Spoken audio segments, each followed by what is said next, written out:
He unclipped from the fixed rope and took a few steps. They were awkward, not quite a stumble, but enough to be noticed by the others. He was at least a few meters from the fixed line when they started to yell. It was too late. He dropped away. Through the thin air, past the blue ice, a 400-meter fall down the Lhotse face. I had to ask the story from the Sherpa at the helipad a few times. I couldn't believe that anyone could fall that far and survive. It didn't seem possible. The Lhotse face was always known to be dangerous. Sheer walls of blue ice, a gauntlet that the Everest climbers had to run in order to summit. To fall at this point usually meant certain death. I steadied myself. The heli was on approach. Many of the Sherpa had left the helipad and scurried down the rock bank. I was here with a handful of Sherpa and Bruce, an American EMT from one of the climbing teams, all huddled on the ground. The B-3 helicopter roared on approach. The downdraft of air blew the Khumbu dust in great billows. I tucked my chin into my jacket and pressed my goggles into my face. No more time to theorize. It was time to work. After the skids had touched down, the Sherpa that were with me approached the heli and opened the rear door. Many hands lifted the skid from the heli and delivered it to the ground. The patient was still bundled in his down, but it was already easy to see the extent of his injuries. Massive head and facial injuries were visible despite the field bandages that had been applied. He was unconscious, but he was breathing. We hunkered down as the chopper powered up again. With another roar, it was off, up again through the valley. We only had 10 minutes to work. Our rescue heli from Kathmandu would arrive soon. With few words, Bruce and I got to work. We sequentially moved over the patient with gloved hands and completed a primary survey. Airway, patent. C-spine was controlled in a SAM splint. Breathing, equal chest rise and moving air well, no added sounds.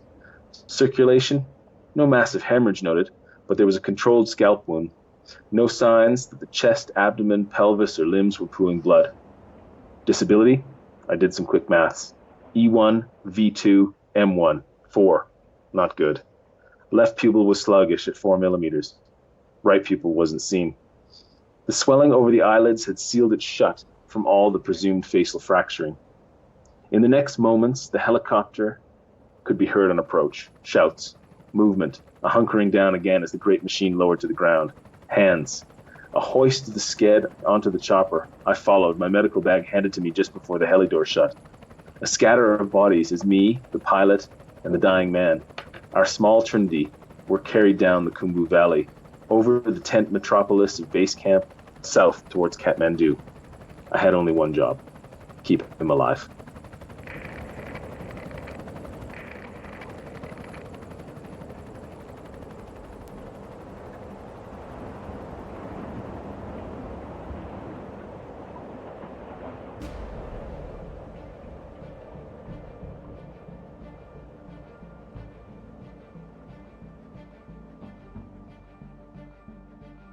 Dr. Dinesh Deonarain is a New Zealand-based urgent care physician whose love of the wilderness was born out of growing up in Canada.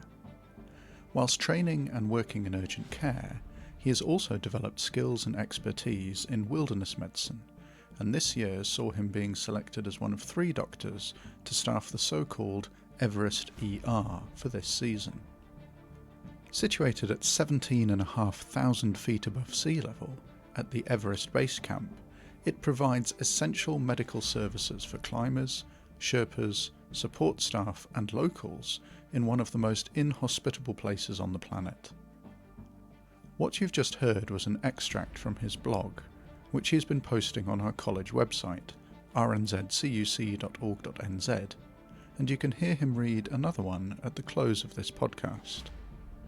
I managed to catch up with Dinesh at the conclusion of his 50-day stint on the mountain, whilst he was reacclimatising in Kathmandu. We join our conversation as we discuss that miraculous survival of the mountaineer who fell off Everest.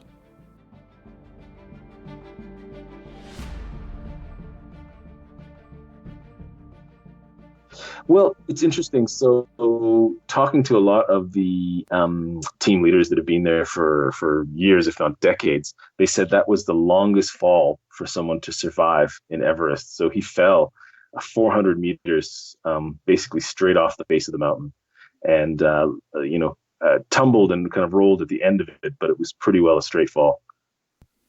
And does the altitude make a difference from a head injury point of view at that point? Yeah, so there probably will be some brain swelling. Obviously, with the rapid descent, we're probably able to correct a lot of that just with the descent. So dexamethasone was offered. We were able to give him as initial treatment. However, the probably the initial cause of him unclipping in the first place, I'd suspect, was actually confusion. So my suspicion is that he had brain swelling to start, and that actually probably precipitated this train of events. Is that he unclipped himself from the line, took a few steps, stumbled around, was confused, and that was a result of altitude swelling, and then had his fall. It was one of your earlier blogs talked about altitude sickness and the effects of on the physiological effects of acclimatizing and the like. So you've felt the effects of altitude sickness yourself, haven't you? Oh, yeah, yeah. More times than I like to remember. It's really interesting at altitude, even at 5,300 meters at base camp. You're standing on top of, you're standing at an altitude that's higher than most mountains in the world. So you're when you first arrive there, even putting on your boots is exhausting. Your walk to the clinic is exhausting. Let alone anything that has to be done at pace. So I can only imagine what the climbers experience, especially at the altitudes when they're not using oxygen. Super, super challenging. And did you have to spend a set amount of time before you were allowed to start working clinically to acclimatize, to let your brain get used to thinking at altitude? That's a really good question, Guy. You'd think that would be the case, but when we arrived there, it was sub-zero temperatures, and obviously we were arriving with just boxes of medical kit, sealed up, and basically there is no medical tent until we set it up. Now, granted, we get a huge help from the outfitting team that's there, so the Sherpa team do help us with the setting up. But the first thing that you do after you've hiked and arrived at base camp, you have a sleep, and the next morning you're up early doing hard physical labor, setting up a large MASH style hospital tent. So there was really no rest for the wicked when we arrived, and just the physical challenges at Everest are immense. And even if you're a doctor there, you experience kind of daily physical challenges in addition to the medical challenges that you face. And you're there as part of the Everest ER. Is that right? That's the name given to the field hospital that you build each season up there.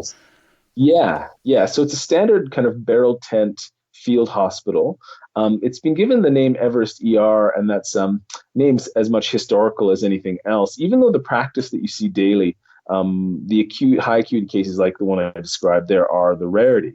You do see a lot of I would say cases that are more common presentations that you'd see in urgent care. A lot of respiratory illness, a lot of cuts, scrapes, sprains. It actually forms the bulk of our workload. So that's actually almost in a way more of the scope of what you see. You do have to have some acute skills because these events like the one I described will happen.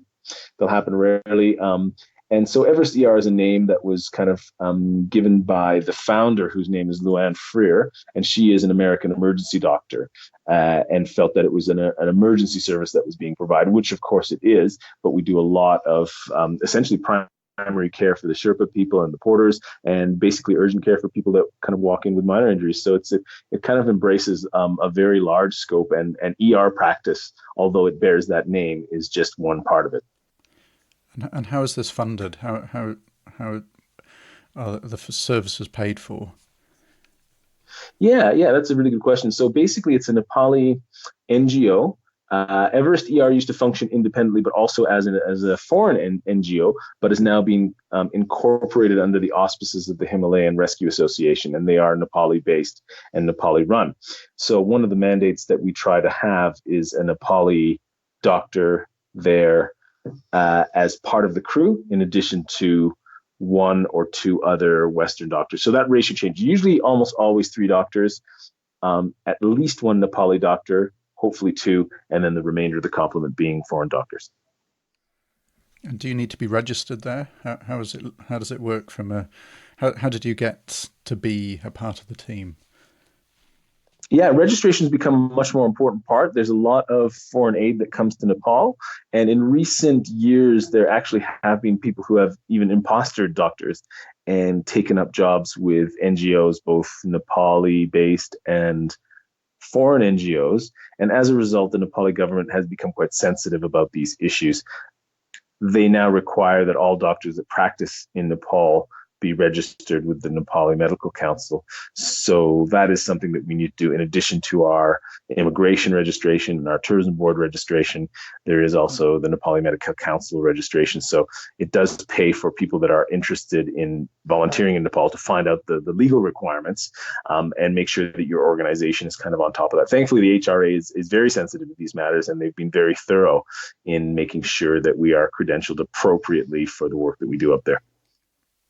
One of the striking pictures that you put on your blog that I had seen video footage of this before I saw your blog is the landing that you have to go through in order to get the part of your journey to get to Everest Base Camp involves landing at what some people say is the most dangerous landing in the world. The pilots are there's only a handful of pilots who are allowed to land there.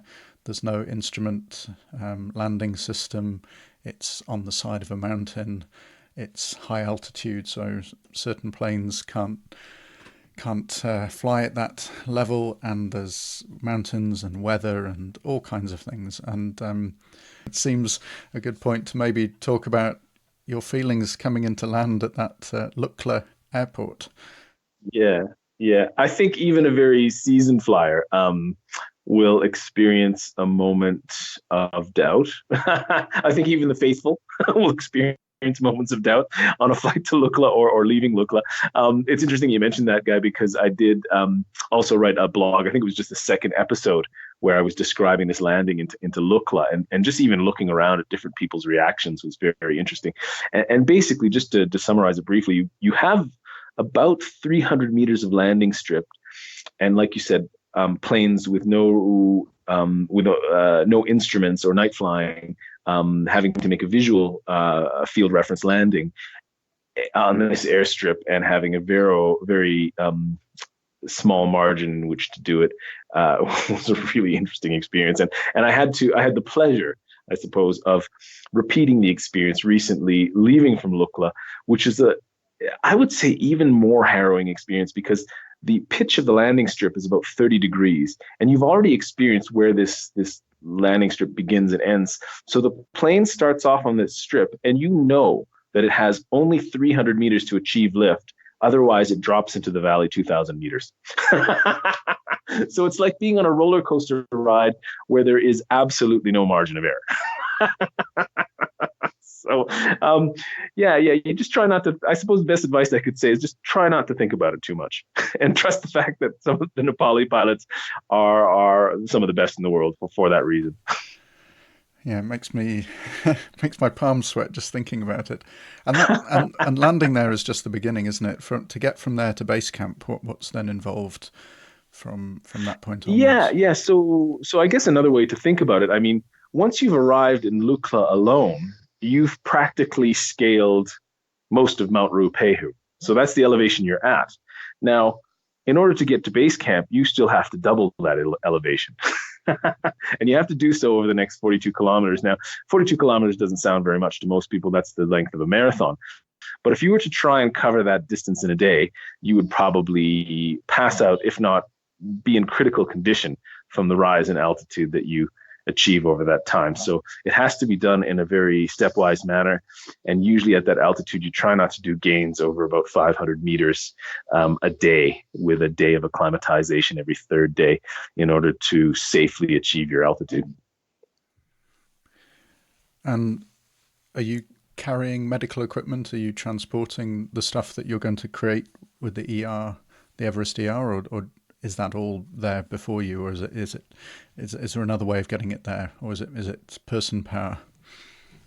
Just like in the old days, I mean, dating back to the Hillary expedition, and even prior to that, the major muscle power is yak and human. So there are huge trains of gear that end up going along that trail towards base camp. So all of our gear was mostly packed in. You do pack your personal gear. I obviously carried a small medical kit, and during our trek, we were the kind of instructors and assistants on a Wilderness Medical Society trek, so a CME trek, which was actually going up to base camp at the time, and we assisted with them. Interestingly enough, we also ended up being sort of the de facto doctors for that trip as well, to treating other doctors who were actually, despite the lectures we were giving them and the cautions we were giving them, still getting altitude sickness. So that's if we get to maybe the hospital itself that you were setting up after you made it there, exhausted and suffering a little bit from the exhaustion of getting there, what sort of equipment do you have in your ER field hospital at base camp? Yeah. So the kit is actually quite basic. The essential equipment, I'll go through that first. I mean, the first thing that you really need is altitude medications. And without going through the long drawn out physiology of altitude medicine, basically the medications that we use, largely the one for acclimatization and treatment of mild to moderate symptoms, is Diamox or acetazolamide. And then the more serious medications we need for cerebral edema are dexamethasone. And for pulmonary conditions, it's the go-to is usually nifedipine to relieve the pulmonary manifestations of altitude. So those are kind of like your three mainstays in terms of altitude medications. There are some other adjuncts that we use. In terms of the other medical kit, anything basically you would see in urgent care as well too. So you have to be prepared for the cuts, breaks, sprains, that you see, the musculoskeletal problems that you see, the respiratory illness that you see, the cardiac, hopefully minor problems, but we do see major problems as well too. In terms of emergency kit, you do need kind of a reasonably well-stocked bag that can manage airways and simple emergency procedures as well too, as you would see in urgent care as well. And then on the kind of the more sophisticated end of what we have is we actually did have a donated ultrasound from Sonosite, an M Turbo that we used for the season on loan. And that was extremely useful in terms of diagnosing fractures, in terms of diagnosing pulmonary edema versus pneumonia versus other lung pathology. We used it to try to look for abdominal pathology. So we had a great use out of that as well too. So that's kind of like the basic setup in terms of medical equipment as well. That's fascinating. So an ultrasound really is a huge advantage at because before that you obviously wouldn't have access to any kind of imaging, any kind of blood work. Do you have sort of point of care blood gear or anything like that? That's been something that has been considered, but because of technical issues with cold, cost, getting equipment there, it's not really a practical option for us. So we don't have blood work diagnostics. So having the ultrasound is a huge boon in terms of imaging diagnostics, but very little in terms of blood work diagnostics, et cetera. So you do have to, and I think this is something that I find really fascinating. You do have to kind of fall back on really those kind of core clinical skills. And I know that's something that's emphasized in urgent care. So you do really have to fall back on those core clinical skills in order to practice well and confidently in these remote environments. Do you have a defib, presumably?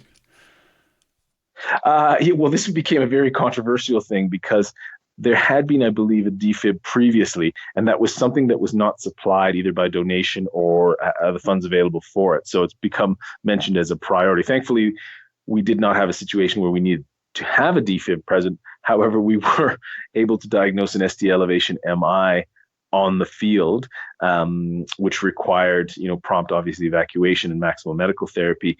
But the knowledge of having a defibrillator would have probably made us be a little bit more comfortable in the window that we had to wait while he was awaiting evacuation. Blimey. So you've mentioned that this was set up by an American emergency doctor, and you're obviously an urgent care doctor who works in emergency departments as well. What were the other skill sets available to you in terms of medical staff? Yeah, so that was very interesting. So obviously my background is emergency and urgent care, and there was myself, and the two other doctors that I was paired with were Deirdre McCormick, who is an Irish GP actually, who's practicing now in Australia, and then Pawan, who's a medical officer from Nepal, completing his second year of medical service. So he's still rather junior himself. So that was the team. And interestingly enough, there's not a strict necessity to have a lot of senior doctors as your medical ER team. And I think one of the strengths that Dr. Luann Freer has is actually bringing good teams together. So she looks at the skills that people have and she pairs them and matches them together for a field season.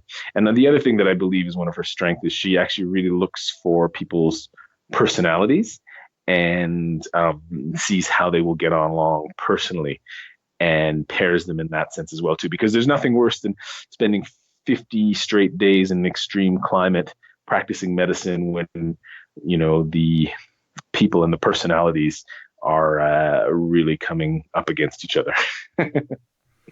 Yeah, when we chatted about your medical sort of journey in the profile that we did of you, you mentioned your involvement with the Mars project over in Yes. Nevada, and the astronauts have a similar they have a similar approach to choosing astronauts and teams to go up into space. Is that it's all about the teamwork, and people have to work together. And I imagine it's pretty similar. Indeed. At the heights that you've been at. You can't. The skill, then it's all well and good knowing things, but unless you work well as a team, you're pretty useless. Agreed. Yeah. So very similar in terms of selection mentality with that approach, trying to find people who not only have a certain resilience in addition to their skills, but also have the ability to work with others and solve problems as teams is really a critical aspect. You hear the sporting analogy that, if you put too many superstars on a team, it doesn't necessarily guarantee a championship. and often we see that in practice. So realistically in medicine, that often the same adage applies. Yeah. Famously, I think it was Greece won the European football. They didn't have any superstars, but they beat a lot of the other European teams that were full of all the, people earning $300,000 a week, but they didn't play as a team. So teamwork is important, and it's a very key attribute to urgent care as well down here in the at this altitude. I agree. I think at any altitude. So you've mentioned a case of ST elevation MI, and I've seen the ECG in a picture on one of your blog posts. Would you want to talk about that as a case? Because I imagine that's a pretty difficult case to manage. That was a very difficult case. There's obviously a lot of variables that come into play when you have severe illness or injury in a remote environment. And it's heightened by the fact that often these cases do come in, middle of the night, and that in the Everest region, that poses the immediate problem that the evacuation is not going to happen till daylight. There is no night flying capability in the Himalayas currently, so that evacuation. So immediately from the start, you understand that is going to be one of the parameters of your management. When we did see the ECG come through on the computer, basically I was working that evening with Pawan, the Nepali doctor, and we just basically stared at each other, and it was just one of those very knowing looks that we shared, knowing that we had a very, very serious and potentially critical case that we would have a lot of work to do. And a lot of work really meant maximizing his medical therapy with the knowledge that we had no capacity to thrombolize, no available cath lab. but knowing that maximizing his medical therapy, including anticoagulation, pressure control, and reducing the risk of fibrillation, was really the key to saving as much heart and actually saving his life over that night until he had definitive care. So a little like managing MIs 30, 40 years ago, but pre-thrombolysis, pre-angioplasty. You were going back to basics. Agreed. Yeah.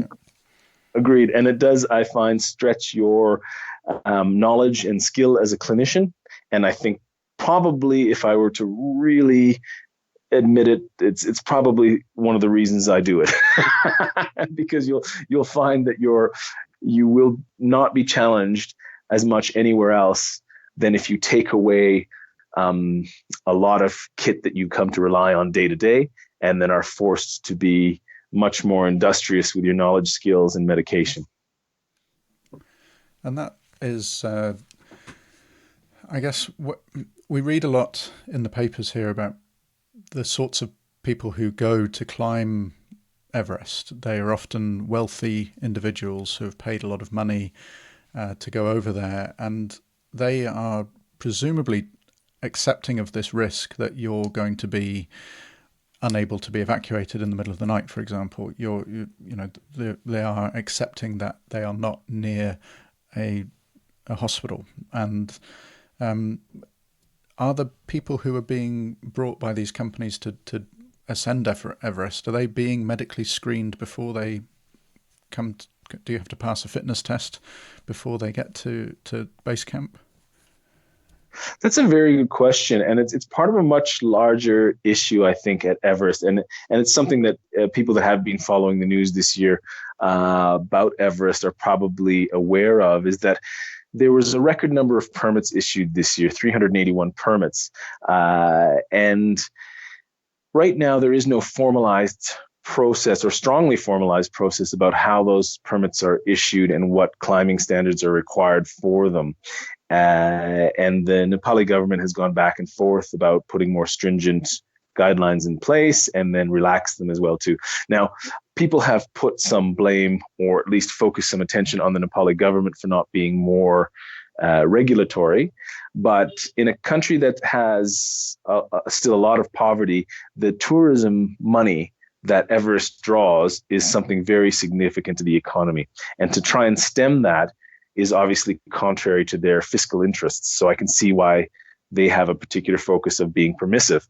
It also takes the attention away from the organizations, in particular the foreign organizations and the Nepali organizations that are basically trekking companies that are attracting teams to climb. It does take the focus off of them. And my personal opinion is that perhaps these trekking companies should organize amongst themselves as well too, and try and basically support restrictions and guidelines for those who should and shouldn't be on, the highest mountain on the world. There's a lot of people who are dedicated sponsored climbers who have a lot of reservations about how Everest is managed, and not only the physical condition people are in to climb, but their climbing skills and ability. And when you get the traffic jams, and I think the media has shown a lot of photos of the traffic jams, quote unquote, that occur on Everest. And basically this puts a lot of people at risk, because if there's 300 people on a line waiting to summit Everest, that's a long time exposed to a hypoxic cold environment, and the potential for mass casualty is extremely high. And of the proportion of people that you've ended up treating, what proportion are the Sherpa community and a kind of a local community, and what proportion were the people who travelled to get to the summit, and were there people who were there for other reasons, like journalists and documentary makers? So I mentioned that there was 381 permits issued for Everest this year, but one of the things that we don't always hear is that supporting those largely Western clients are, over 1,000 support staff. And that includes the climbing Sherpas, those that are fixing the ropes, the ice doctors, the camp staff, and the porters that are bringing up gear for everybody. So a huge community of people supporting the climbers. And I think it pays to give that group recognition because they are often truly the unsung heroes in the Everest region. And I think I was happy to know that our clientele at the clinic was 3/4 Nepali. And so basically our service that we offer for the Nepali just has a token payment. So they pay very little to get what might be the only medical care that they might get for the whole year. So it is a small village, or quite a large village, living in quite extreme conditions, and you are their medical provider. It's not just the people you see in the papers who are trying to get to the top. So you're doing a good community service as well. We do like to think so, and I think it's a mark of pride for us to know that we are hopefully contributing in a positive sense to the health and well-being of the people that are arguably working the hardest on the mountain.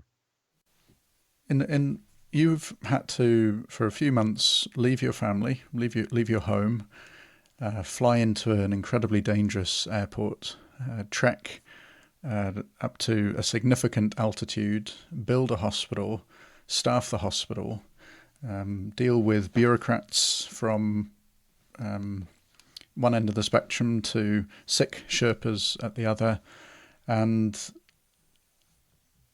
ST elevation MIs, severe head injury, and now you're heading home to New Zealand. Would you go back? That's a great question. And because it's so fresh at the moment and everything is still settling down, I would have to give you a big maybe as an answer. I think it's been an incredible experience. I think it would be difficult to compare it to much else, even that I've done myself. But the decision to, like you said, leave for 3 months away from those closest to you is incredibly challenging decision. You need that support around you for sure. And then to put yourself in a situation that's incredibly physically demanding. I mean, being basically, I would measure my stats regularly, and I don't think I've ever got about 90. So to be basically chronically hypoxic for 50 days, cold and dehydrated and coughing, in addition to practicing medicine and dealing sometimes with very high acuity cases with minimal equipment, stretches you in a lot of different directions at once. I think it's not a decision that people should take lightly. And I think even for me, I would have some second thoughts about going in, but in terms of an experience all around, second to none. And just to reflect this back onto urgent care, we've covered some of the medical challenges that you faced, and certainly your training and the practicalities that urgent care brings you, and the broad scope of cases that you'll have come in contact with over your career.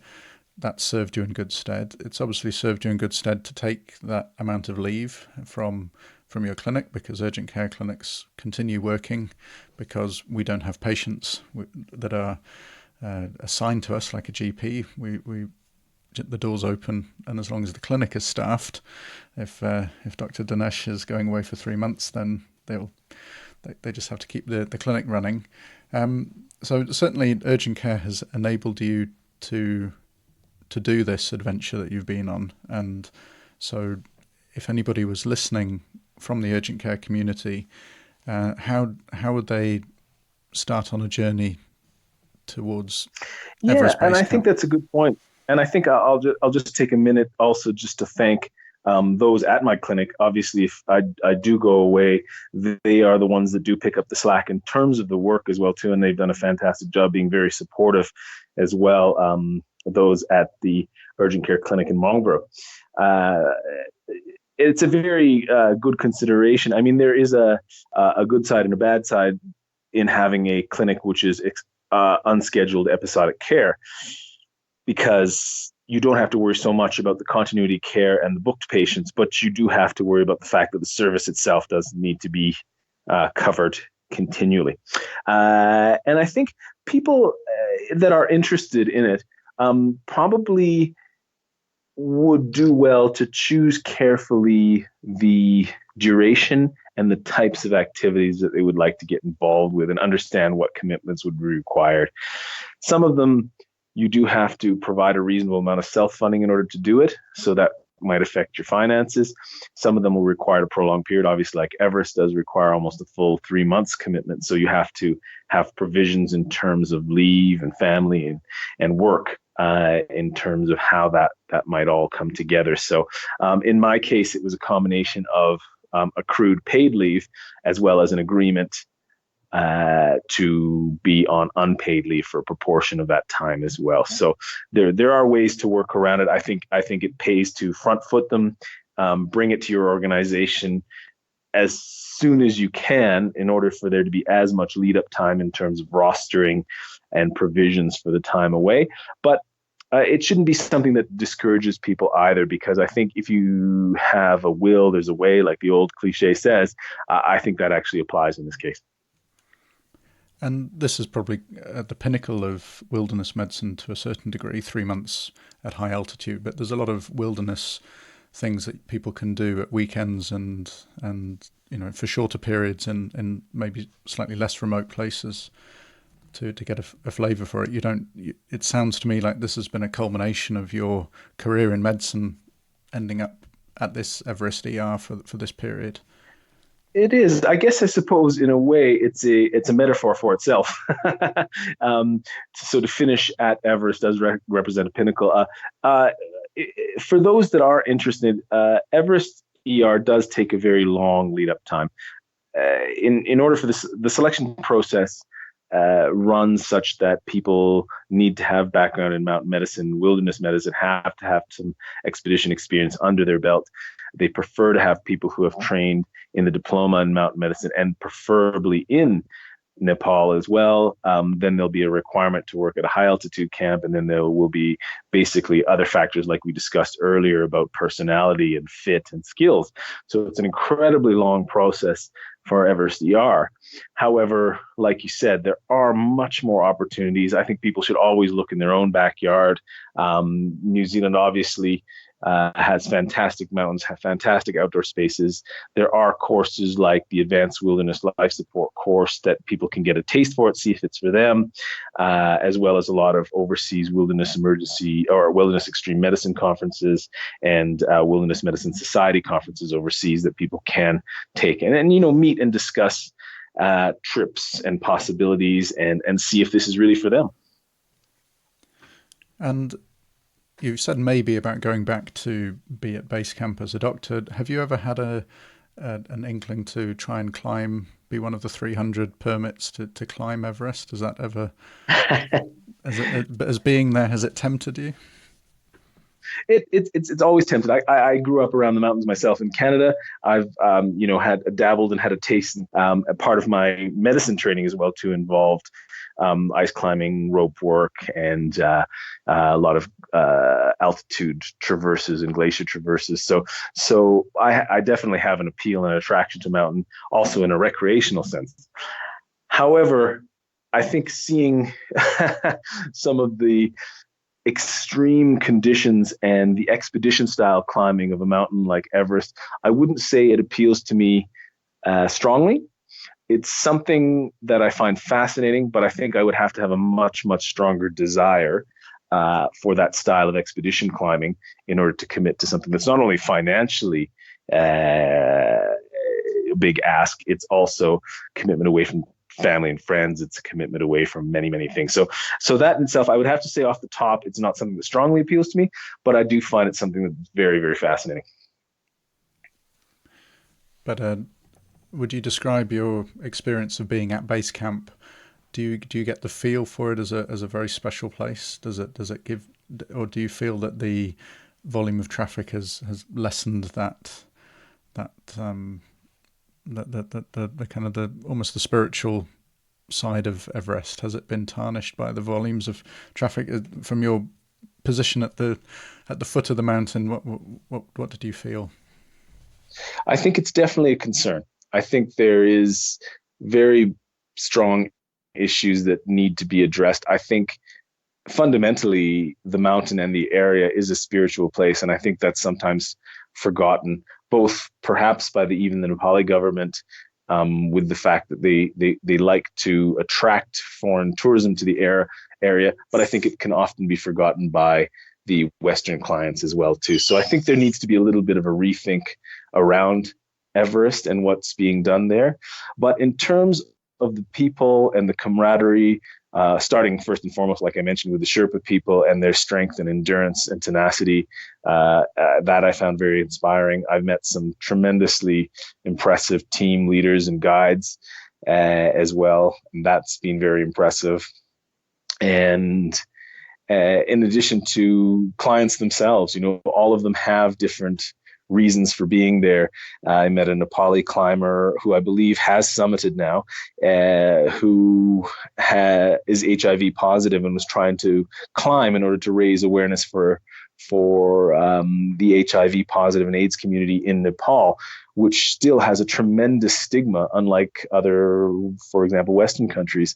I've met Lebanese woman who summited as well, and she's just become the first Lebanese woman to do all 7 summits. So there's some very, very inspiring stories out there of people that you meet that have passed through the doors of Everest ER. So in a way, even without going much past the icefall, you can actually have a really very strong experience of Everest through the stories that actually come to you.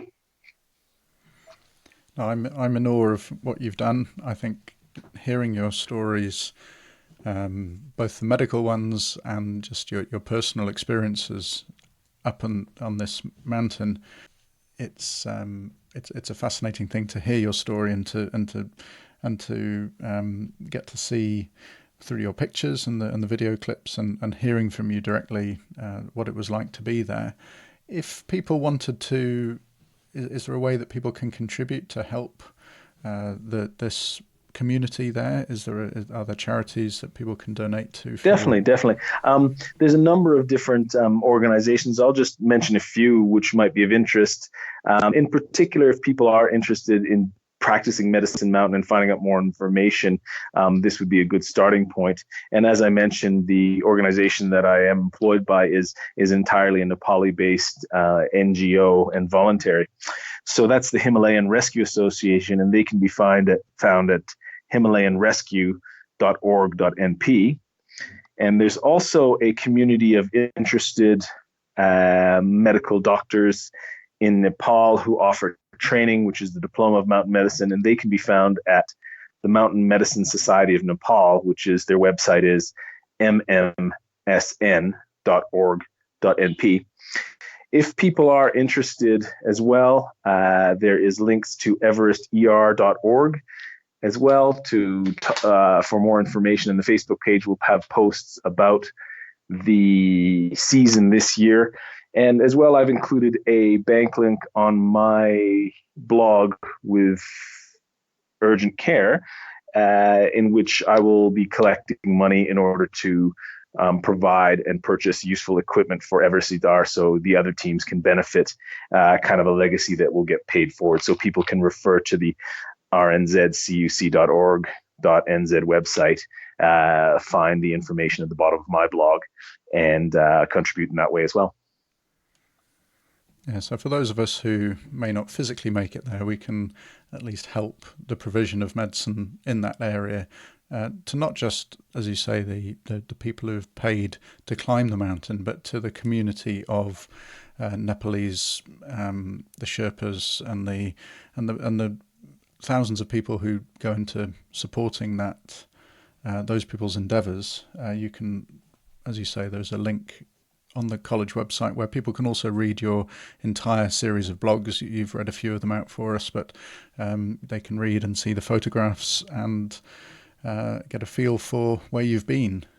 But Indeed. You're back to Marlborough, to wine country, the rolling hills of Marlborough, coming back to winter. So what's the weather like with you at the moment? What's Kathmandu like? Well, right now I'm kind of holed up in my hotel room in Kathmandu, with my equipment scattered everywhere. It has to make it back into its bag. And I'll be in the taxi first thing in the morning.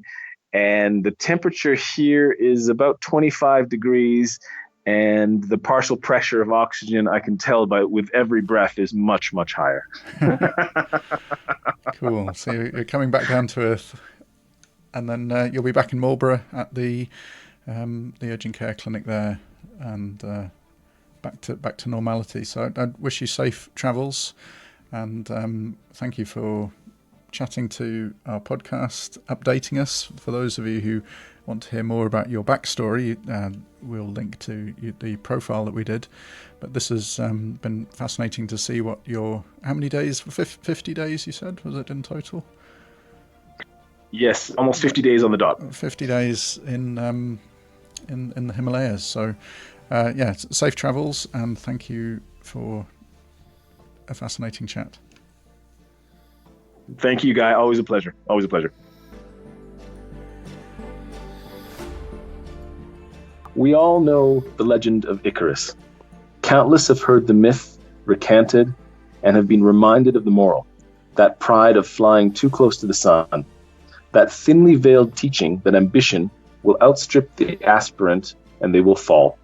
But maybe, just maybe, we have it wrong.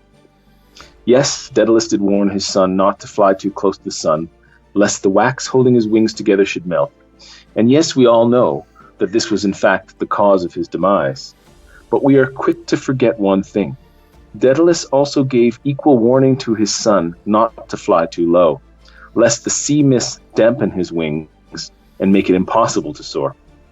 This last warning, ignored by historians and moralists alike, strikes me as curious in the least.